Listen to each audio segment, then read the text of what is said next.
Pues son cosas que pasan al vivo. Si vamos a leer la palabra clave y voy a orar. Apocalipsis capítulo 1, versículo 7. He aquí que viene con las nubes y todo ojo le verá y lo que le traspasaron y todos los linajes de la tierra harán lamentación por él. Sí, amén. Oremos.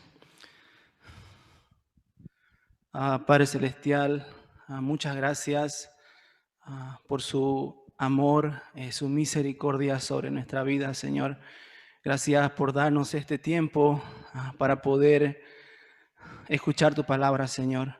Te pido tu misericordia sobre este pecador, que usted lo pueda limpiar con su sangre preciosa, Señor, para que en esta mañana solo tu palabra sea revelado, lleno de gracia y autoridad, Señor. Bendiga también a cada uno de mis hermanos, puedan tener corazón humilde para poder escuchar una palabra en esta mañana, Señor. Padre, se lo pido todo esto orando en el nombre de Jesús. Amén. El título del pasaje de hoy es He aquí que viene con las nubes. El pasaje de hoy es la introducción al libro de Apocalipsis. Los cristianos de aquel tiempo estaban sufriendo, siendo perseguidos directamente por el emperador de aquel tiempo, Domiciano, que decretó que lo adoren en vida. Como vimos la película Policarpo, ¿recuerdan, no? Sí. El adorar al emperador no precisamente significaba hacer alguna actividad religiosa hacia él, sino simplemente declarar que César era el Señor. De esta manera Roma quería someter a todos los pueblos de su territorio bajo su dominio. Muchos pueblos que practicaban religión politeísta acataron y declararon que César era el Señor, porque para ellos no había problema aceptar un Dios como César para su religión. Pero los cristianos no lo podían hacer. Por eso fueron considerados como criminales sociales. Este imperio de Roma significa el mundo que Satanás gobierna. Hermanos, nuestra situación no se compara con la de ellos, pero de alguna manera también espiritualmente estamos viviendo bajo el gobierno del imperio de Roma. A través de los afanes de la vida, problemas, tentaciones, nos exigen a declarar que César es el Señor. Por eso, tanto en la iglesia primitiva como la de hoy por hoy, nuestra vida cristiana es una lucha espiritual. En esta lucha espiritual hay vencedores y perdedores. Dios nos ha dado el libro de Apocalipsis para que podamos crecer como vencedores. Por eso la palabra que más se repite es al que venciere. Entonces, ¿cómo podemos ser verdaderos vencedores? Para ser vencedores necesitamos poner nuestra mirada en la escena victoriosa. Por eso el pasaje de hoy dice, he aquí que viene con las nubes. Oro a Dios que meditando en el pasaje de hoy podamos poner nuestra esperanza en el reino eterno de Dios. Amén. Primero, el que lee y los que oyen, del versículo 1 al 3. Miren el versículo 1. La revelación de Jesucristo que Dios le dio para manifestar a su siervo las cosas que deben suceder pronto, y las declaró enviándolas por medio de su ángel a su siervo Juan. El autor de este libro empieza diciendo la revelación de Jesucristo. ¿Qué significa la revelación de Jesucristo? La palabra revelación, según griego, deriva del término apocalipsis, que significa descubrir o revelar por completo. Es decir, el libro de Apocalipsis revela a Jesucristo en todo su dominio por completo. En los evangelios tenemos la imagen de Jesús como hombre que hizo milagro, que murió y resucitó por nuestros pecados. Esto es gran obra de Dios.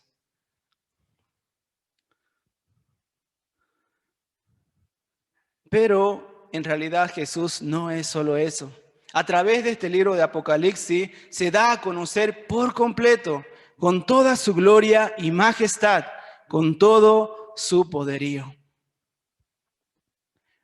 La revelación de Jesucristo que Dios le dio para manifestar a sus siervos las cosas que deben suceder pronto. Aquí, ¿a qué se refiere las cosas que deben suceder pronto? Se refiere al reino de Jesucristo. Dios manifestó este reino a través del profeta Daniel. En el libro de Daniel, Nabucodonosor tuvo un sueño. En su sueño vio una imagen terrible. Esa era la imagen que vio. Él vio esta imagen y su cabeza era, como ven ahí, de oro. Su pecho y sus brazos eran de plata. Su vientre y parte de su muslo era de bronce. Sus piernas de hierro. Y sus pies eran de hierro y barro.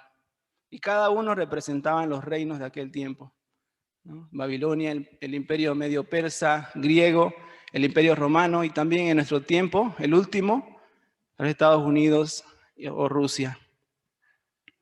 Después apareció una piedra, como ven ahí abajo, dice la Biblia, una piedra que era no cortada con mano, ¿no? Y esa vino y desmenuzó los pies de hierro y barro y desmenuzó por completo toda la imagen. Y esta piedra que hirió a la imagen fue hecha un gran monte que llenó toda la tierra.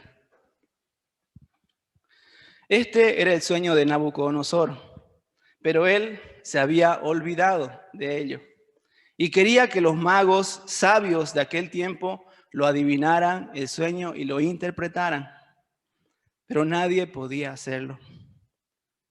Pero Daniel lo interpretó diciéndole, en Daniel capítulo 2, versículo 28 y versículo 44 dice, pero hay un Dios en los cielos, el cual revela los misterios, y él ha hecho saber al rey Nabucodonosor lo que ha de acontecer en los postreros días. Y en los días de estos reyes, el Dios del cielo levantará un reino que no será jamás destruido, ni será el reino dejado a otro pueblo.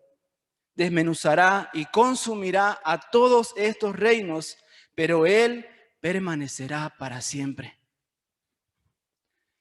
Las cosas que deben suceder pronto se refieren a que todos los reinos de este mundo serán destruidos, pero el reino de Dios se levantará y permanecerá para siempre, donde Jesús gobierne con toda su gloria y majestad.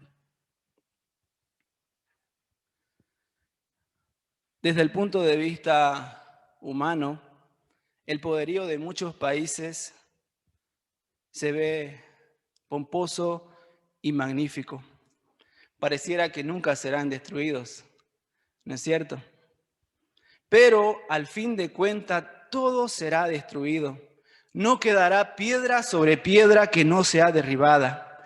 Y el reino de Dios con Jesús, con toda su gloria y majestad, permanecerá para siempre. Ahora, esto, ¿cuándo va a suceder? Gran pregunta, ¿no?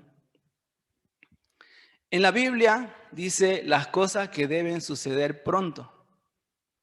Pronto. Pero ya han pasado más de 2000 años y no pasó todavía. Entonces, ¿por qué dice pronto? Pronto, en la antigua frase griega, significa entachei, el cual significa rápidamente o de golpe que va a suceder, indicando la rapidez de ejecución después de que el inicio tome lugar. La idea no es que el evento ocurra pronto, pero cuando suceda, su ejecución será rápida, como ladrón en la noche. Dios va a establecer su reino eterno. No sabemos cuándo, pero cuando suceda, su ejecución será rápida.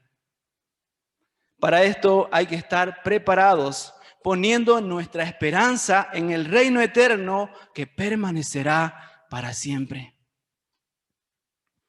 Ahora, ¿cómo Dios dio a conocer estas verdades del reino de Dios? A través de un siervo. Miren el versículo 1b. Y las declaró enviándola por medio de su ángel a su siervo Juan.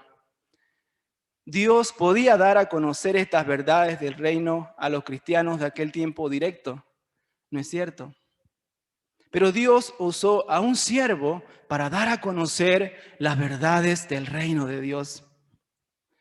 Aquí vemos cuán importante es un siervo de Dios.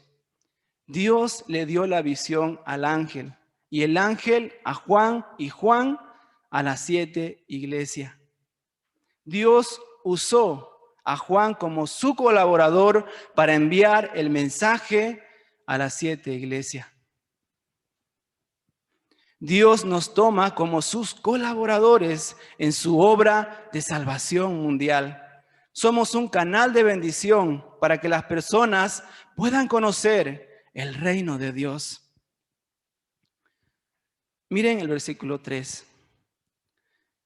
Bienaventurado el que lee y los que oyen las palabras de esta profecía y guardan las cosas en ellas escritas, porque el tiempo está cerca.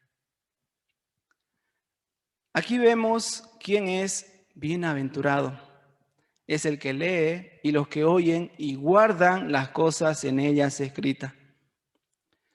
Aquí, ¿a quiénes se refiere el que lee y los que oyen?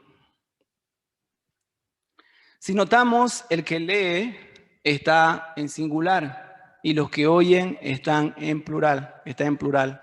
Es decir, que el que lee es una persona que lee en voz alta y los demás escuchan. En la antigüedad no había la Biblia como en nuestro tiempo. Habían pergaminos y no todos podían tenerlo. Así que el que tenía un pergamino lo leía en voz alta para que los demás así puedan escuchar y aceptar la palabra de Dios. En la actualidad, el que lee y los que oyen es el estudio bíblico, que uno da la palabra y muchos pueden escuchar. También sería en nuestro tiempo predicar la palabra a nuestro entorno, compartir la palabra a nuestros colegas, amigos, familiares, etc. Es decir, la palabra de Dios es para compartirla. Somos colaboradores de Dios que dan la palabra. Compartiendo la palabra, las personas pueden guardarla y así tener esa relación personal con Jesús. Según el versículo 3, estos son bienaventurados, son verdaderamente felices. Como sabemos, para muchos el libro de Apocalipsis les da miedo, ¿no? Porque lo asocian con el fin del mundo, tribulación, juicio, etc. Pero ¿por qué el que lee y los que oyen y guardan las palabras de esta profecía son más bien bienaventurados? Porque leyendo, oyendo y guardando las palabras de esta profecía, podemos poner cada vez más nuestra esperanza en el reino de Dios. Si ponemos nuestra esperanza en el reino de Dios, aún en medio de muchos problemas, hay verdadera alegría. Porque nuestra esperanza no está aquí en la tierra, sino en el reino eterno de Dios. Por esto es muy importante nuestro estudio bíblico. el ministerio de la palabra, el que lee y los que oyen. Dios nos toma como sus colaboradores para dar a conocer las verdades del reino de Dios. Hay que meditar en el corazón de Dios que anhela bendecirnos a través del libro de Apocalipsis. El libro de Apocalipsis nos hace ver más claramente el reino eterno de Dios. Nos capacita para poner nuestra mirada en el reino de Dios que ya viene y nos hace vivir como verdaderos vencedores. Oro a Dios que podamos crecer en este ministerio de la palabra, el que lee y los que oyen, siendo colaboradores de Dios que dan a conocer las verdades del reino de Dios. Ora a Dios que estudiando el libro de Apocalipsis, Dios nos bendiga grandemente, poniendo nuestra esperanza en el reino eterno de Dios. Amén. Segundo, su segunda venida, del versículo 4 al versículo 8. Diapositiva. Miren el versículo 4 y 5a. Juan a las 7 iglesias que están en Asia, gracia y paz a vosotros, del que es y que era y que ha de venir, y de los 7 espíritus que están delante de su trono, y de Jesucristo, el testigo fiel, el primogénito de los muertos y el soberano de los reyes de la tierra. Ahora, esta es la salutación a las 7 iglesias que están en Asia. ¿De quién es esta salutación? Esta salutación es muy especial porque es de la Trinidad de Dios, del que es, del que era y del que ha de venir, que se refiere al Dios Padre, que no se limita por el tiempo, es Dios eterno. Y de los 7 espíritus que están delante de su trono, que se refiere al Espíritu Santo en perfección. Y Jesucristo, que es el testigo fiel, el primogénito de los muertos y el soberano de los reyes de la tierra. Esta salutación es de la Trinidad de Dios que dice, gracia y paz a vosotros. Los cristianos de aquel tiempo estaban sufriendo. Ahora, ¿cómo esta salutación habría dado consuelo a ellos? Esto podríamos compararlo como un joven que vive en el extranjero solo y su madre le envía una carta. ¿Cómo se sentiría el joven?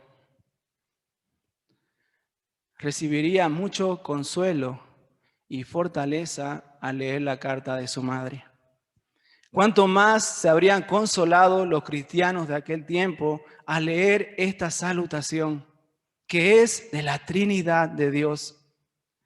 Habría habido mucha gracia y paz al darse cuenta de que ellos no estaban solos, sino Dios soberano estaba con ellos, fortaleciéndolos para ser vencedores. Ahora miren el versículo 5b y 6. Al que nos amó y nos lavó de nuestros pecados con su sangre, y nos hizo reyes y sacerdotes para Dios su Padre. A Él sea gloria e imperio por los siglos de los siglos. Amén. También en esta salutación les habló de lo que hizo Jesús con ellos, que los amó y los lavó de sus pecados con su sangre. Aquí, si notamos, dice primero que los amó y después los lavó con su sangre. Es decir, Dios amó al hombre cuando estaba sucio, hediondo en pecado.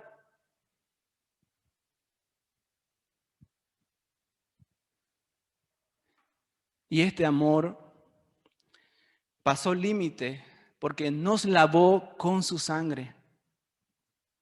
Muriendo en la cruz por nuestros pecados, como un vil criminal.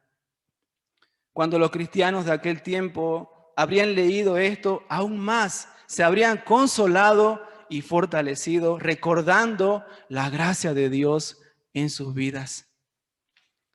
Ahora Jesús nos amó y nos limpió con un propósito. Miren el versículo 6a. Y nos hizo reyes y sacerdotes para Dios su Padre. Nos hizo reyes y sacerdotes. Nos hizo real sacerdocio.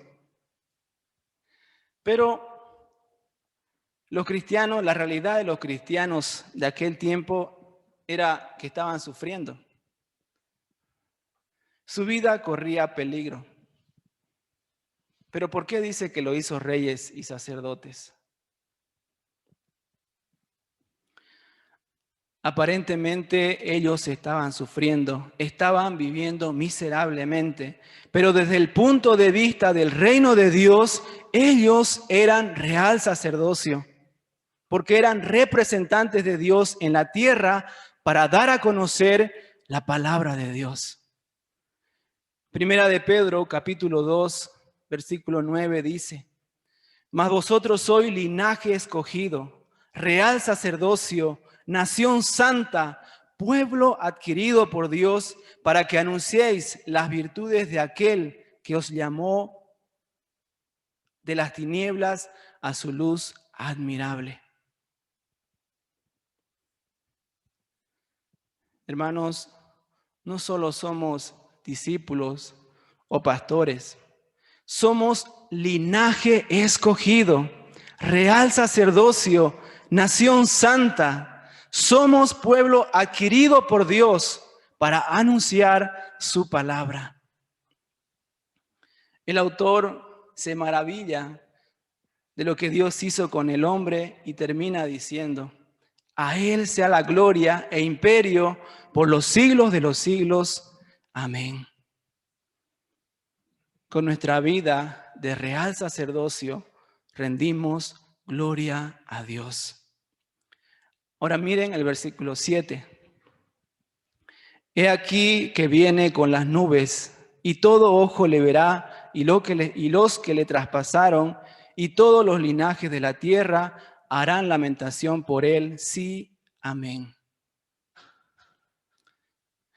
Ahora el autor habla de la segunda venida de nuestro Señor Jesucristo, que viene en las nubes, y todo ojo le verá. A diferencia de su primera venida, que fue medio oculto, en su segunda venida todo ojo lo verá, todo el mundo le verá, y todos los que no lo aceptaron harán lamentación por él. Ahora, ¿qué sucederá en su segunda venida? Daniel capítulo 7, versículo 13 y 14 dice: miraba yo en la visión de la noche, y he aquí con las nubes del cielo venía uno como un hijo de hombre, que vino hasta el anciano de días, y le hicieron acercarse delante de él. Y le fue dado dominio, gloria y reino, para que todos los pueblos, naciones y lengua le sirvieran. Y su dominio es dominio eterno, que nunca pasará, y su reino uno que no será destruido. Cuando Jesús venga por segunda vez, se le dará dominio, gloria y reino para que todos los pueblos, naciones y lengua le sirvan, y su reino será eterno. Su segunda venida es la victoria final y el juicio sobre los enemigos. Ahora miren el versículo 8. Yo soy el alfa y la omega, principio y fin, dice el Señor, el que es, el que era y el que ha de venir, el Todopoderoso. Nuestra certeza de que sí sucederá esta segunda venida es que Jesús es el alfa y la omega, es el Todopoderoso. Es decir, es el conductor de la historia de la humanidad. Aparentemente, el imperio de Domiciano era el que gobernaba, pues el que no lo adoraba tenía que morir. Pero en realidad es Dios el conductor de la historia de la humanidad. En su segunda venida, sí o sí, vendrá a destruir todo reino humano y su reino eterno será para siempre.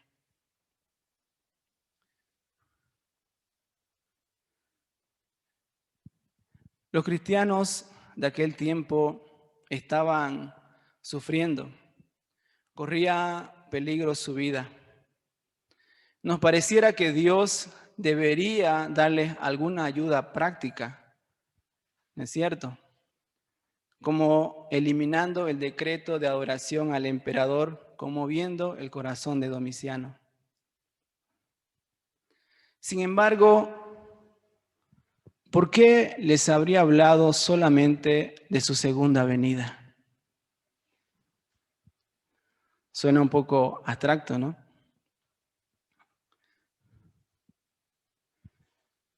Quisiera hablar aquí de Víctor Frank. Él era un judío y médico psiquiatra. Él sobrevivió en el campo de concentración de Nazi. En este campo de concentración casi todos mueren.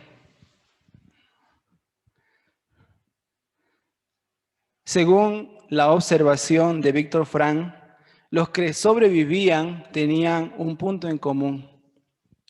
¿Cuál era ese punto? Fue que todos ellos, los que sobrevivían, tenían alguna esperanza para sobrevivir a pesar de la situación desesperante y angustiante. Por esto Víctor Frank tenía una frase. Y dice, ¿no? Quien tiene algo por qué vivir es capaz de soportar cualquier cómo. Quien tiene algo por qué vivir, quien tiene alguna esperanza.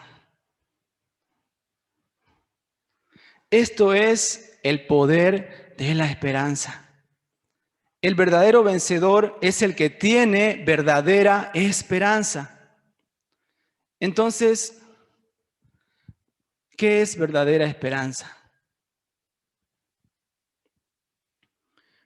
Primera de Pedro, capítulo 1, versículo 3 y 4 dice: Bendito el Dios y Padre de nuestro Señor Jesucristo, que según su grande misericordia nos hizo renacer para una esperanza viva, por la resurrección de Jesucristo de los muertos, para una herencia incorruptible, incontaminada e inmarcesible, reservada en el cielo para vosotros.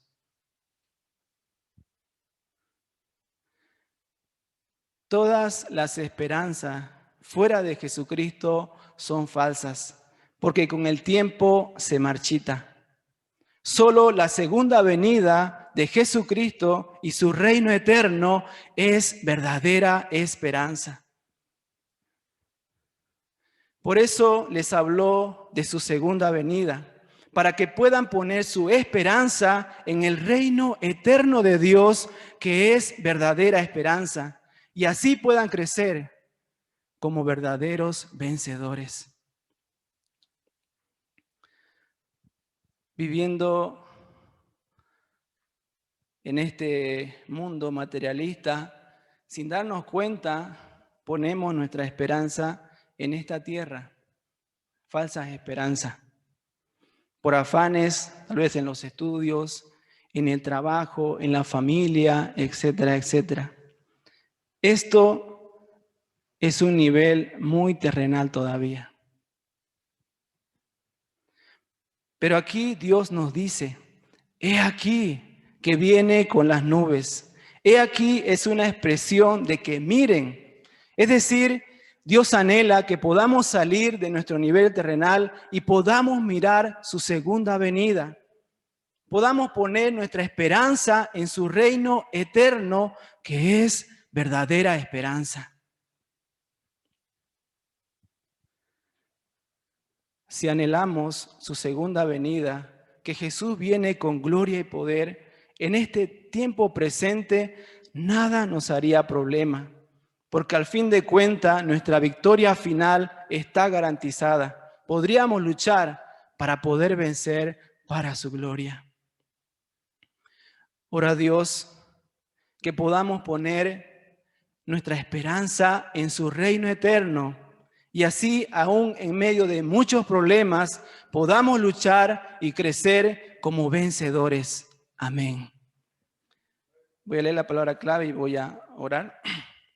He aquí que viene con las nubes y todo ojo le verá, y lo que le traspasaron y todos los linajes de la tierra harán lamentación por él. Sí, amén. Oremos. Padre Celestial, muchas gracias por esta palabra, Señor. Viviendo en este mundo, muchas veces sin darnos cuenta, ponemos nuestra esperanza en esta tierra, Señor. Pero tenga misericordia, Señor. Ayúdanos a poder alzar nuestra mirada y poner nuestra esperanza en su segunda venida. Poner nuestra esperanza en su reino eterno, que es esperanza verdadera. De esta manera podamos crecer y podamos luchar para su gloria, crecer como vencedores. Oro en el nombre de Jesús. Amén.